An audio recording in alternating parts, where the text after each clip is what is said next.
What is the chief end of man? To glorify God and enjoy Him forever. I never knew as a child how much that would impact me until later in life at the age of 35. I was raised a Presbyterian, and this was what had been taught to me as a child, that this is what you need to do to glorify God and enjoy Him forever. When I was 16, I prayed that the Lord would give me somebody to be a strong Christian to date and a strong Christian to help me grow spiritually and in a Bible study.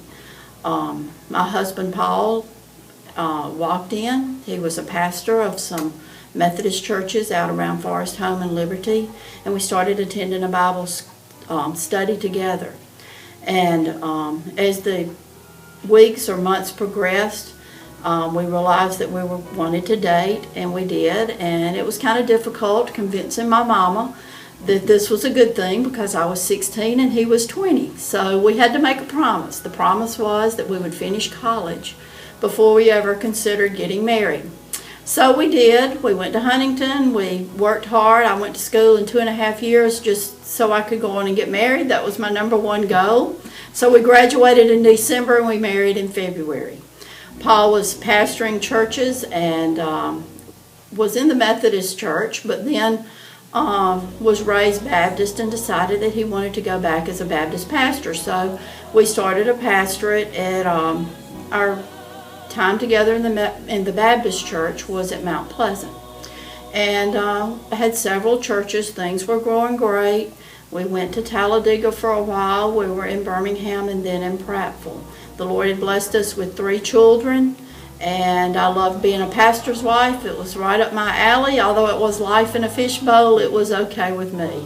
And just enjoyed the day in and day out opportunities that I had as a pastor's wife to be with people and fellowship with people. And I loved the protection of being a pastor's wife and the church workforce versus the secular workforce. And I did not realize the protection that offered until later on when I did get out into the secular workforce. Everything was wonderful. The churches were growing. We were having a wonderful time. And in June of '93, Paul started having some difficulty with some heart issues. And we went to a doctor, and doctor told us that he felt like he needed to have a valve replaced. So we went to UAB, which we figured was the best place in Alabama to go for this valve replacement. And because Paul was only 39, they decided to do a little bit more detailed and involved surgery. And the percentage of him surviving was 98%, so we felt good going into this surgery. He had the surgery at UAB, and things went well for the first day or two, but all of a sudden everything started going south.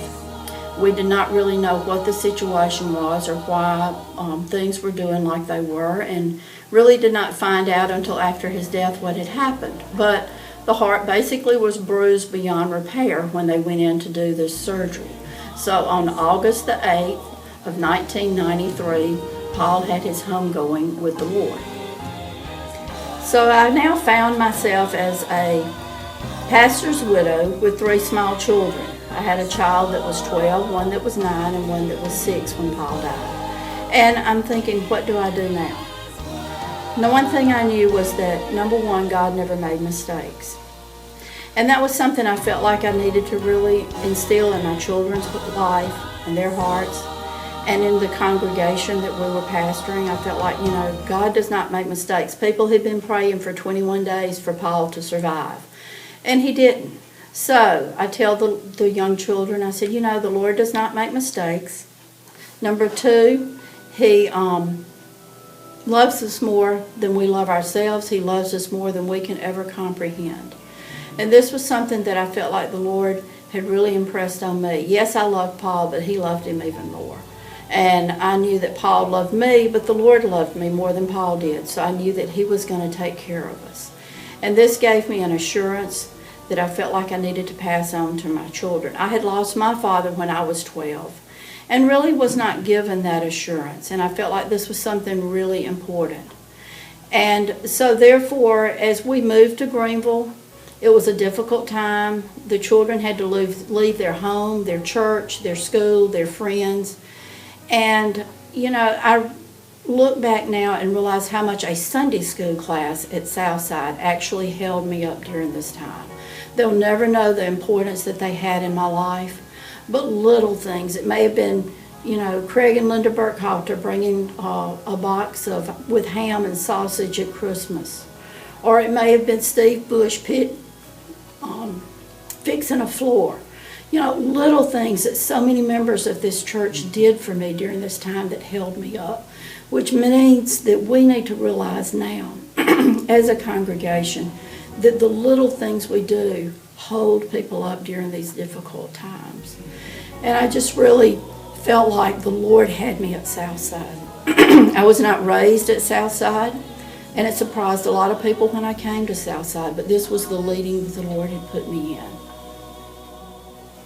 And I share this just to say that we need to realize as Christians, the support that we give each other on a day-to-day basis sometimes goes so much deeper than we ever realize.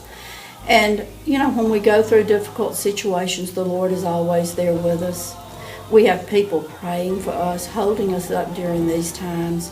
And we as Christians do not need to neglect the opportunity that we have to support, to hold people up, and to help them when they go through the difficult times, because we are the Lord's hands and the Lord's feet, and that is what we will grasp deep into our inner soul to bring back experiences that we've had, to bring back scriptures that we have read, to talk with friends that we know, and to stay on our knees praying during these difficult times. And we need to know that the Lord doesn't leave us. He doesn't forsake us, and He is always there with us, loving us more than we can ever comprehend, and loving our families, loving our friends more than more than we will ever understand this side of eternity. We need to hold tight to those ideas and realize we are here on this earth for God's glory.